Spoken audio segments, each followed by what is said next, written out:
Forgive us for the next 30 to 40 minutes while we gush about Christopher Nolan. That's what this week's episode is. So just indulge us, and we'll be back with another episode next week. But in the meantime, The Prestige, what we're gonna talk about right now, a movie that in 2022 Benjamin Green, aka the Green Danton, referred to as Nolan's finest film to date. Ben, would you like to back up that claim? I think it's a fantastic film. Though I do want to say that Oppenheimer and Dunkirk are up there with it.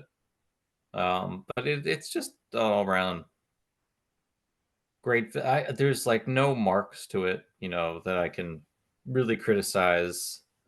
It has a lot of, background with the book that it's based on. It's got a strong plot and strong story going for it.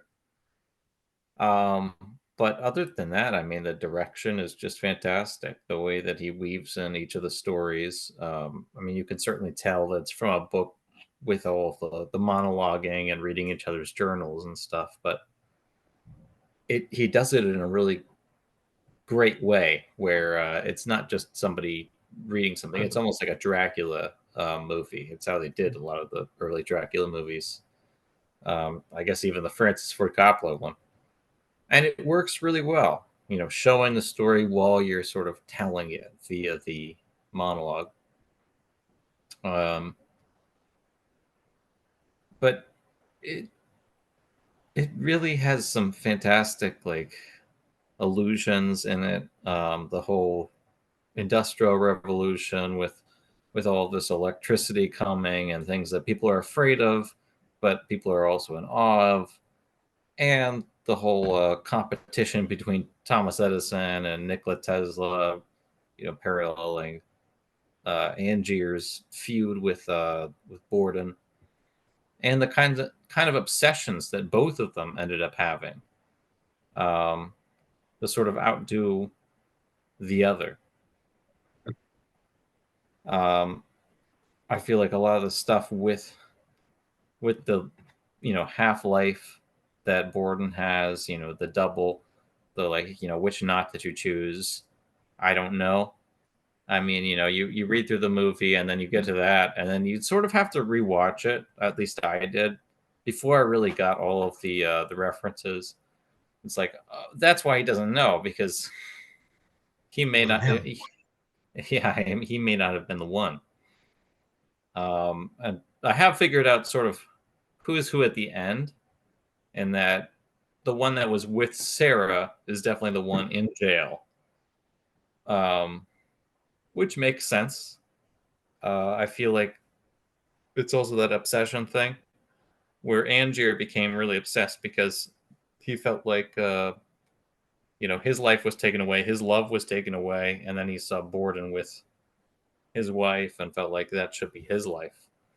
Um, and then when Sarah kills herself, Borden is kind of like distraught and almost blames Angier and almost becomes more obsessed about his work, I guess, because that's all he has left, to the point where he needs to find out the trick. And that's his end. Angier's end is him becoming so obsessed with the trick, with Borden's trick, because of his resentment towards him, that he can't accept the thing right in front of him, which is something that is brilliantly foreshadowed in the very first scene of the movie with the bird cage, where he's dead, he's killed, um, and that's how you replace him. You kill him and then you replace him. But that's how Andrew's trick works. This is the part where you say, "I'm sorry." That What was was the amazing. question? That was Yeah, I amazing. don't know, man. I'm just saying I things. mean, look, I don't know. I mean, I think it's a victory that we got Ben to watch a movie and he doesn't have any notes. It's wonderful. But now, all jokes aside, I am so glad we did this movie. I hadn't seen it in a while. And yeah, oh man, it's excellent. It really is. Um, yeah, Cool. Michael I'll take it Caine. from there. Yeah, I don't know. I mean, I don't know. It's like You don't really want to know. Oh god, I can't deal with Michael Caine. I've yeah. tried forever and I just can't do it. I had one once, and it sounds so much better when I'm just doing it than it does on recordings that I don't do it in my TikToks anymore. It's sad because I did enjoy doing it. I feel like it's a hard one to actually get right though. You know, you can get close, but to actually get the Michael Caine. Some men just want to watch the world burn. I don't know. Yeah, that's close. I've got the tools are there. I have to put them together. You guys There's combine some. the two of them, you guys would have had it. Yeah, With what Ben, the way that Ben said his and the way that George you said yours, if you had put them together, it would have been Michael Caine. We'll get there. Yeah. Um, there's like there's some guy on a podcast that has a brilliant Michael Caine. Um, there's one where like they're doing Ben Mendelsohn. It's the Star Wars one. are we I don't watch. blind? Deploy the garrison. No. This is the Ben Mendelsohn. Hi, mate. I need your help to build a Star Wars, mate. Oh, from the interview, We yes. haven't been talking to the cops, mate.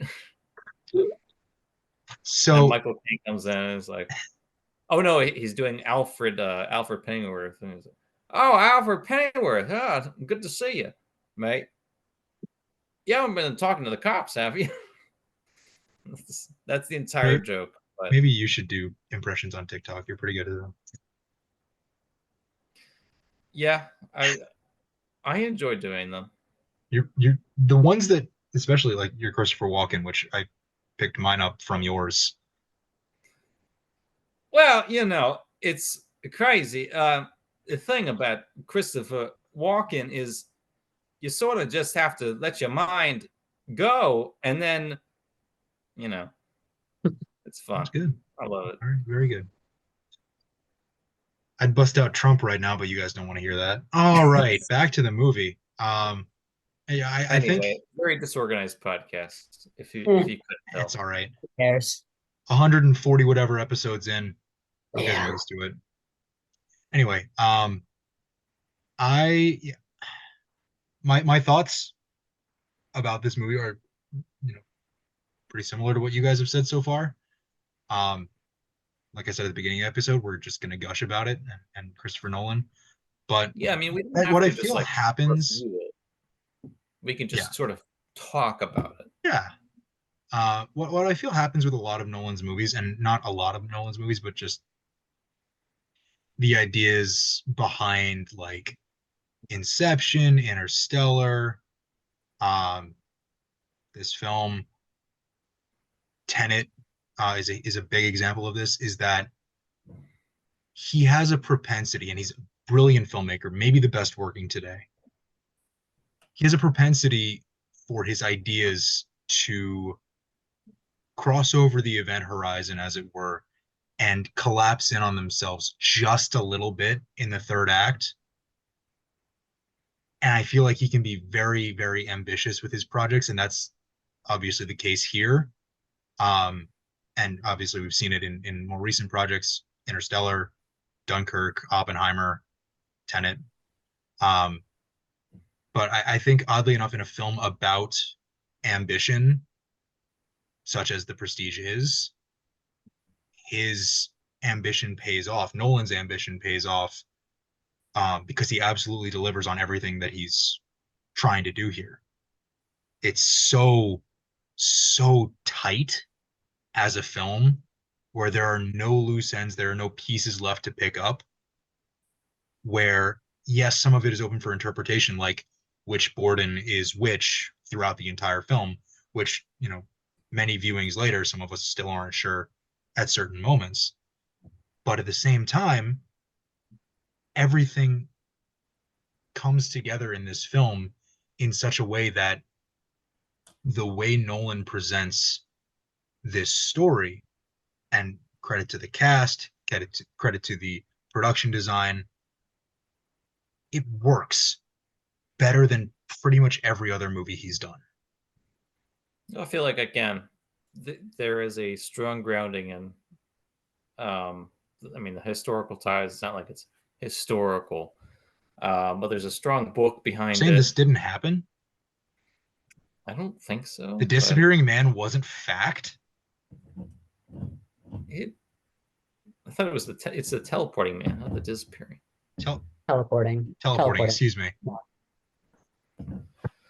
Disappearing would be a very lame act. Oh, he's Yeah, gone. because that's Uh, the Said trick it of in it, the- right? Yeah, Because they the said it at the audience, beginning. Disappearing is audience, only the first part. Yeah. right? You need to bring the object back in order for the audience to feel the prestige. Mhm. but yeah, I really do love the acting in this too. Like, I feel like it's a strong performance from Hugh Jackman. We got a lot of those. He's not just Wolverine, guys. He's a really good, talented actor and musician, showman. And you can kind of tell that too. It's like Christian Bale is much more of the, pure technical, like, magician, and then you got Hugh Jackman being the showman. He definitely has the skills from all the musicals he's been in. He sort of acts the same way. Um, but I also just love the way that the characters and the themes interact in this, where it's obsession versus like love, right? For all of them. And then when they lose their love, all they have is obsession. Um, and it's, yeah, I'm trying to think. There's a lot of things I could say. That's the problem. Say them. This is the time. Well, I'm trying to organize which one to say first. It's like there are so many things going on. There's I truly love the motif of I love you. Oh, not today. Or I love you. Yeah, you mean it this time. Where she says, sometimes you say I love you, and I can tell that you mean it. Sometimes it seems like you're more in love with your work, and obviously she figures out what that means later on. But I think it's a brilliant decision to say that you're more in love with your work, given that that's true. That he's dedicated half of his life to his work. So you've got Borden and his twin brother living half lives, and then you've got Angier essentially dying and then reviving, resurrecting, but sacrificing himself every time he does the trick, to show that the true sacrifice that they're really putting in, the most extreme thing ever. And then it parallels well with like Nikola Tesla, where he's sort of given up his life in order to serve. It's a lot less selfish, where they're doing it for the acclaim, for the brilliance of it, to have their names put in history. Tesla versus Edison is much more of like Edison wants everything for himself. He wants a monopoly. Get a parallel in the story, even though Edison is really just a concept in the film, not a character. Yeah. It's not like he shows up. But between the very real historical context of Tesla versus Edison, it was a matter of competition between the two. And that's sort of, I don't know if that's the subtext of this battle between Borden and Angier. I think it very clearly is. I mean, it's exaggerated, but I mean, Edison used to do things where it's not like he injured Tesla, but the whole thing where Borden comes in with on the Birdcage Act, and maims that person and kills the animal. And there's also this big idea of like, I don't want animals to be harmed. I don't want any of this to be harmed. Edison was very famous for using alternative current to electrify animals to show the world that it's dangerous, which is alluded to in those tricks and also in the showcase of Tesla's coils, where everyone said, "Oh my God, that's so unsafe! Somebody's gonna die. Get this out of here." there's just a lot of things intersecting. You can dissect this movie for a long time. Uh, to be fair, again, strong book. A lot of books tend to have much more of these like deep and analytical stuff just because of And the nature also of them. rock solid narratives, airtight films, because of the source material being so strong. Yeah, but you can always screw up source material. Like it's been done a million times, Sure. and I feel like he does a really good job to incorporate the themes of that book seamlessly onto the screen. Where it really feels like nothing's out of place. It feels like everything belongs. For any type of adaptation from a novel, that's really impressive. In terms of nothing being out of place, maybe I need to rewatch the movie again.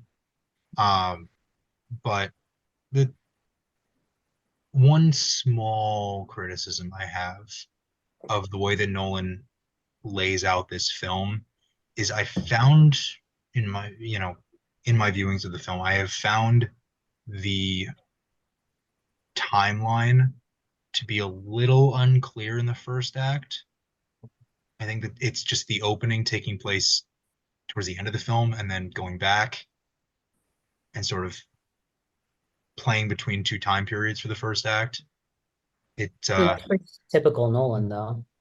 Yeah, Yeah, I feel like it I guess works. it I works. mean, Don't get me wrong, it works. It's just I think the large thing is like the if you really follow the story, I mean, it's pretty easy to figure out what's yeah, what.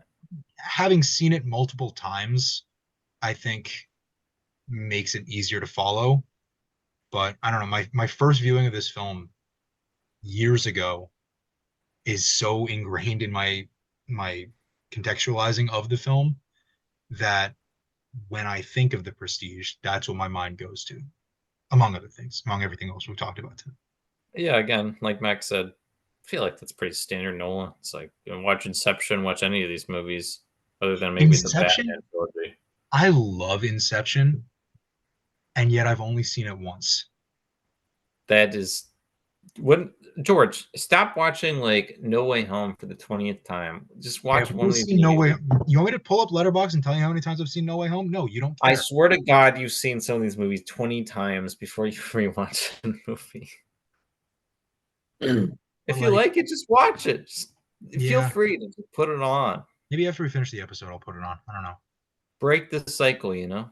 Is this I streaming mean, anywhere? I think again, but like going back to the movie, I think what works about the, playing with time and everything is that it adds to the uncertainty that you get throughout the entire movie, right? You never really know you never really know what's going on until the end. And that's why I think the disorienting beginning works.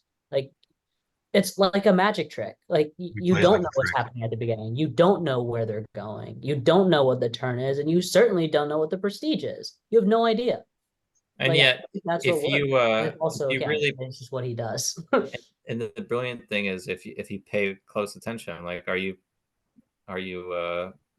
watching closely? That is the opening Then you lines will of get it.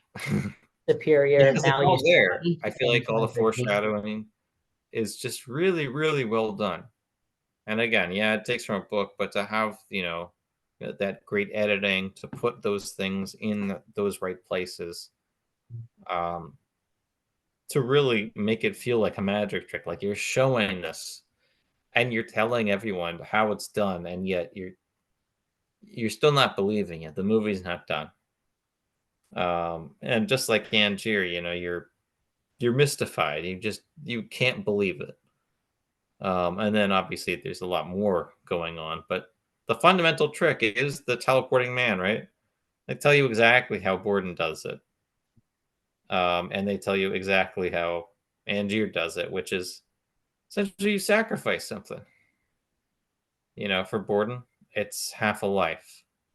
You live this very dedicated life, strictly to magic. So it's like you give up your life in a way, because Commitment to the craft. yeah. And then for Angier, it's quite literally give up your life for the trick. You have become the bird in the situation, or the dove. It's Um, interesting to see like the worlds around them, like Michael Caine as the engineer, Scarlett Johansson as the assistant, Rebecca Hall just being involved with both Bordens unknowingly.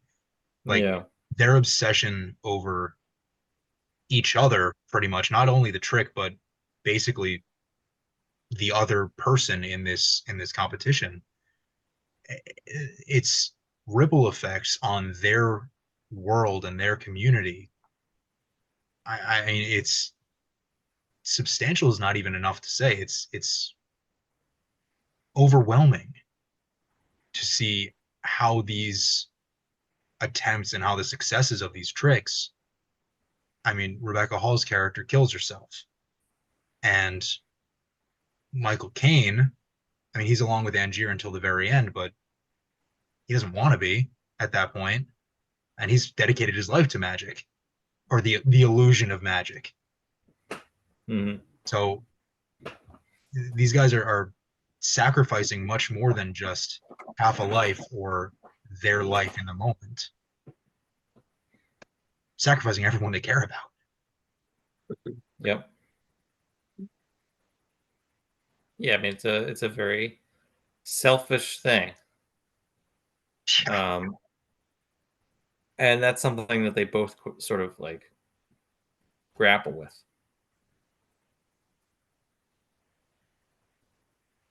Um, But I think these tragic characters, and we can expand beyond the prestige a little bit. Tragic characters are kind of a Nolan staple. Even Bruce Wayne in those three movies, but Dom Cobb in Inception, Coop in Interstellar, like these characters, they do what they have to do at all costs. The protagonist in Tenet, J. Robert Oppenheimer, like no matter yeah, what is, but it's a pattern that I'm just now in this moment realizing in Nolan's films. I think that's too general. I feel like that's too general. Every movie protagonist does what they have to do because it's in their nature to do what the movie is requiring them to do. You understand? I don't know, dude. Watch Putt Putt. What? What? Tell me those characters. Tell me those characters are doing what the movie tells them to do. Like, I think it's a little too broad. It's like everyone does what they need to do to survive. Yes, that's just in human nature. I feel like most people do. I think Nolan's bigger thing is probably dealing with like honestly internal issues between like Interstellar. You know, Coop is dealing with his issues of being a father and then leaving his child. You got uh, Inception, where Um, Leo's character is dealing with his wife following into that. So I would say that's a stronger theme in terms of his stuff, which is these relationships and maybe that's what that kind of things. Yeah, like it's characters finding themselves throughout the course of the movie, but they do it in their own ways. Yeah, I mean, Memento is like his Yeah, famous early one, and it's literally yeah. the whole thing is finding himself. well, I mean, So very rare form of amnesia is very rare. Sure. it is very rare. A lot of people love Memento. I like it. Look, I don't think it's as good as a lot of people seem to So say. Ben, back to my question at the beginning of the episode. Do you still think Prestige is Nolan's finest film? It's a difficult question. I gotta say, Because at the point that you said that on Letterboxd, you hadn't seen Oppenheimer yet. yeah, Oppenheimer is it's quite good. I mean, it might be his best film. I will say that The Prestige is, if not his best film, it's still his most elegant. Um, That's fair. But Oppenheimer is really, really well done too. I think he does really well with adaptations of things. It's like he's got a great presentation of ideas, but sometimes he's too in his own head in ideas, like Tenet. Maybe he's a little more constrained by, maybe he feels more Well, yeah, constrained by you're the constrained by boundaries the of story that you're already given. What is he going to do with like, I Oppenheimer? mean, he he loves art so much that like what the hell is he gonna like, he doesn't want to go in and rip it up, Yeah, so he right? can really He wants to creatively get to the think. core of what the story, the characters are. Yeah. Yeah, so he could spend all that time just thinking about how to present this story rather than thinking about, wow, what if my story was so confusing that not even I can figure it out? that's why with films like Dunkirk and Oppenheimer and The Prestige, he's very much playing in the sandbox. He's Yeah, got I mean, everything Dunkirk's set up for him. not a book, but it is a story, Right. obviously. Yeah. And then for films, yeah, like Dark Knight trilogy, another example. Hmm. For his other films like Inception, Interstellar, Tenet, he's coming up, well, he and his brother are coming up with these stories, and the expanse of what's possible to them makes And the capability of going above and beyond and maybe falling a little bit too far in on itself sometimes much it easier. works. Like, but I feel like Westworld is a great example of how, I mean, Jonathan Nolan thinks similarly, I'm sure. And like season one, great. You know, you're sort of constrained by the original story of Westworld, and then you go off and do your own thing, and nobody knows what the hell is going on. I enjoyed like season 3 and 4, but season two was just felt like we didn't know what to do. It's like we got through season one, but what do we do now? Um, and yeah, I mean, I don't know. I That's think all. that's what makes it so remarkable that Nolan would do something like the Dark Knight trilogy that's so ingrained in existing IP I where don't think there's anything against doing something in IP. no, I don't either, but for someone who has since done Prestige and Inception and Interstellar, where he can fully flex his creativity to do something where he's sort of that constrained and that bound to source material kind of early on. I mean, 2005 for Batman Begins was kind of early I'm on. not sure he's. I'm not sure he's that bound to source material. I mean, he did his own thing with Batman. It's not like. Yeah, I mean, you're but still, constrained. Yes, Bruce Wayne is Batman. Uh, the movie's set in Gotham, at least partially, because pretty sure Dark Knight Returns half of it's set in like I don't know wherever that prison is. Arkham. No, the pit or whatever. Dark It's Knight been a long time. Rises. Oh, oh Yeah, yeah. or not Returns. Sorry, that's it's the comic. Rises. Yeah, Dark Knight Rises, where he breaks his back. That is in the comics. But yeah, he made Bane like part of Ra's al Ghul's, I don't know, League of Assassins or whatever. League of Shadows. Yeah, sorry, League of Shadows. He made Bane Um, an actual character, unlike he was in was it Batman Forever or Batman and Robin? I don't even remember which one. it's not a real movie. Yeah, I Yeah, can assure there's you a it is. scene. I watched every Batman film ever made for the when we were running Yeah, in the there's a scene. Batman. There's a scene in that movie that I think is my favorite. Yeah, it's Batman and Robin, where Is it the close up on George Clooney's bat nipples? no, it's Bane like he's like aggressively moving in like a cart or something. Um, in the prison. I'm trying to remember. It's been a few Oh years since I've yeah. seen the movie, No, I know but what you're talking about. Yeah. all I remember is it's like so fucking terrible. Oh my god, what a fantastic movie! I think that was Joel Schumacher, right? Was Yeah. Forever Brilliant.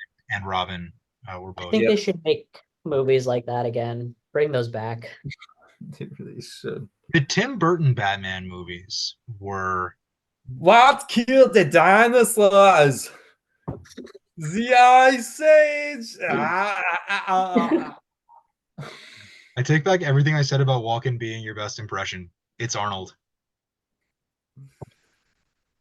We do Kindergarten Cop on the pod one week. Who is your Chill daddy? out. What does he do?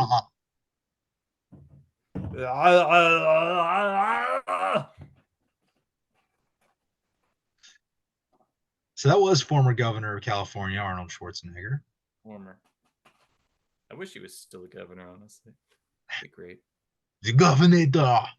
The governor. Max, what's your favorite Have you seen Nolan that?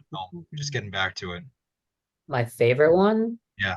I'm not asking you to do a ranking, but Mm, if you had to pick a best and a favorite. I mean, I think the best one is Oppenheimer. I think that's right. And then my favorite,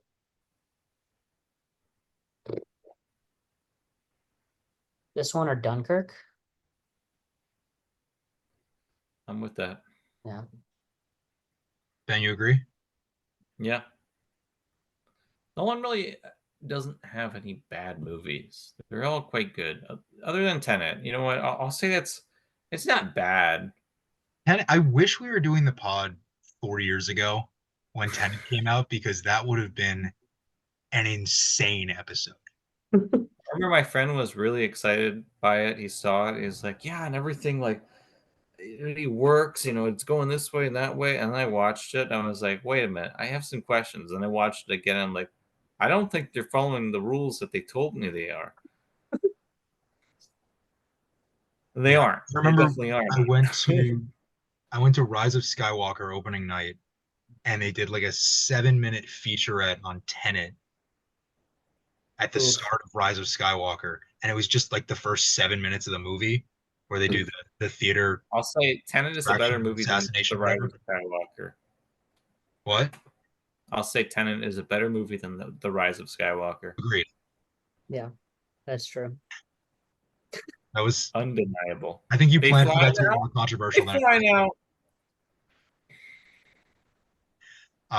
But yeah, Tenet, I was so excited for Tenet, and then the pandemic started and it was delayed and we had to wait for it, and then it just kind of, I don't know if it was the mood I was in when I saw it for the first time or whatever, but No, it just doesn't make sense. It's okay. it doesn't Like, make sense.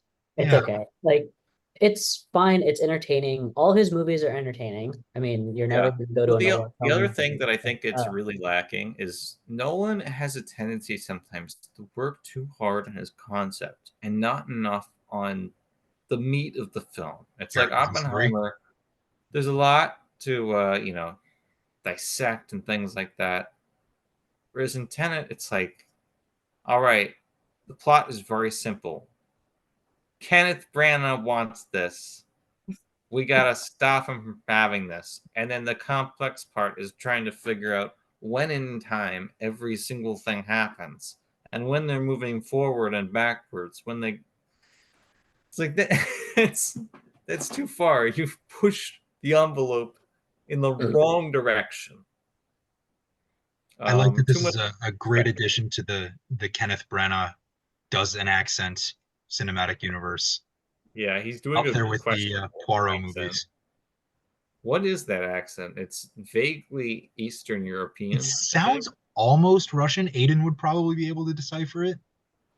The Netherlands? oh, his Tenet one? Yeah. Okay. Oh yeah, Oh, his I don't tenant know. one.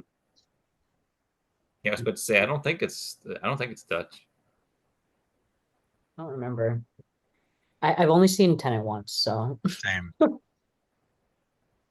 I watched it twice. It's one of those Nolan. Maybe I gotta watch it again. Maybe I watch it a third time and I'm like, wait a minute, I'm all wrong. It's the most brilliant film of all time. I have been such a fool. And then I commit seppuku. I think Tenet's one of those movies that I needed to see a second time in short order. Like Prestige, Oh, the first two times I saw it extremely, was within yeah. months.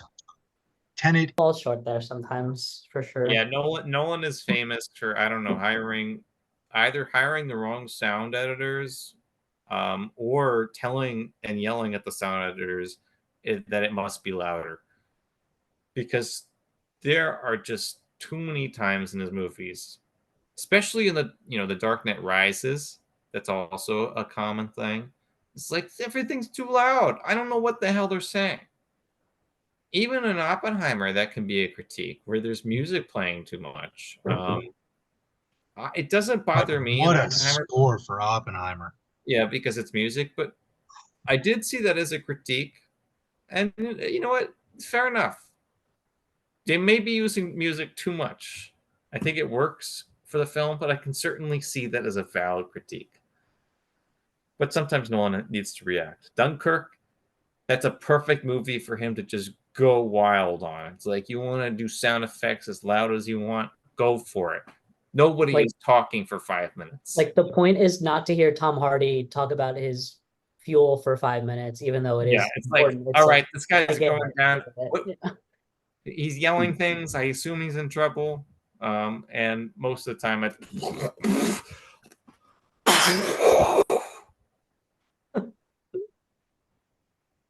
Yeah. That was awesome. That's one other thing that I really like. Just your mention of Tom Hardy made it pop into my head. Another thing that I really like about what Nolan does is using the same cast members in multiple films. Mhm. I think carrying over guys like Tom Hardy, Michael Caine, Christian Bale. I can't say that's unique to him. Lots of It's directors. not unique to him, but the way that he Actors, uses they these go with actors and plays them to their strengths pretty much every time. Cillian Murphy, another example. Like, Yeah, he loves Cillian Murphy. It keeps the standard really high though, uh-huh. right? Yeah. Like Yeah. there's a consistency there that, you know, he's a great director and great directors can work with anybody, right? But the fact that he's able to keep bringing back these people time and time again not only shows that he knows what he's doing, two, he clearly is doing something right in terms of treating people at least somewhat Yeah. respectfully. Like they wouldn't come back. They don't have to. I mean, even if he's And not, like, they're just great. Like it's just great to see them. I feel like a lot of his movies, the main actors are not people he's worked with before. Mhm. Like Michael Caine is in tons of them, but Like it's not like McConaughey in his name. Interstellar or Leo in Inception. Yeah, exactly. Mhm. Or even Then anyone in one of, Dunkirk. one of his guys, like Harry Christian Bale Styles. or Cillian Murphy, get their chance to go out and be the star. Yeah, honestly, like he's probably directed Harry Styles the best that Oh. I've ever seen. His death scene was fantastic. What Just about his getting death scene in Don't Worry, Harry Darling? Styles didn't if die. he actually died in that movie, that Okay. would definitely be his best movie. But how would we have learned about how not everyone gets this opportunity in Don't Worry, Darling?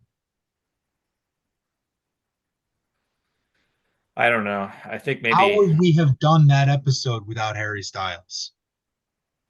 Or I didn't Eternals. do that episode. I mean, I feel like my brain is permanently damaged since I It's did that movie. it's certainly one of the movies we've reviewed on the pod. It's not just a movie. It's a movie. It's like a film, like you go to the cinema. It's like a film. It's like you go to the cinema. So pretty safe to say that we are big Christopher Nolan fans. Yeah. Yeah. This was a the Prestige discussion. In case you didn't Yeah, if you're just tuning You in lost 30 minutes track. into the episode.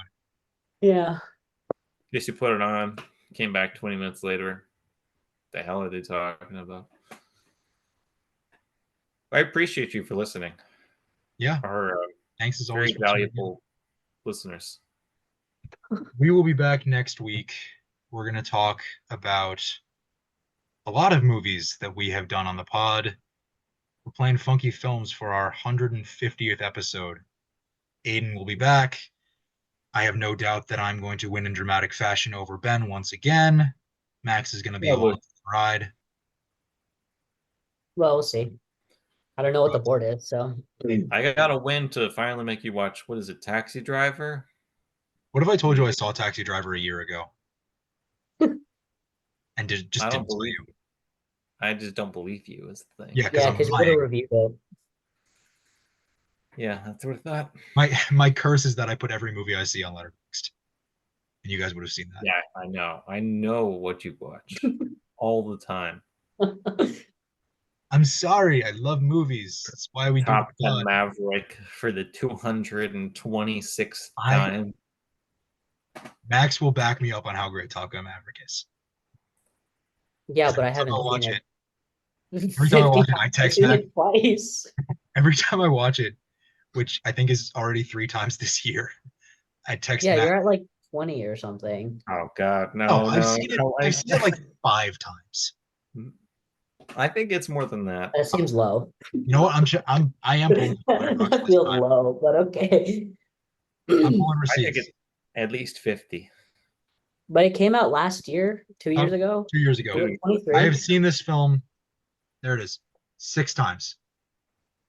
6 in 2 years. But the point It's is, still every time I cheap. watch it, I text Max and say, "Whoops, guess I'm watching Top Gun Maverick again," and then I love it every time. So anyway, we're playing Funky Films next week. Happy almost Maybe 150, boys. Thanks for I talking. might not be there anymore. All right, we will see you next time. Good night. All right, good night. If I can get my laptop to actually stop it this time. Okay, good night.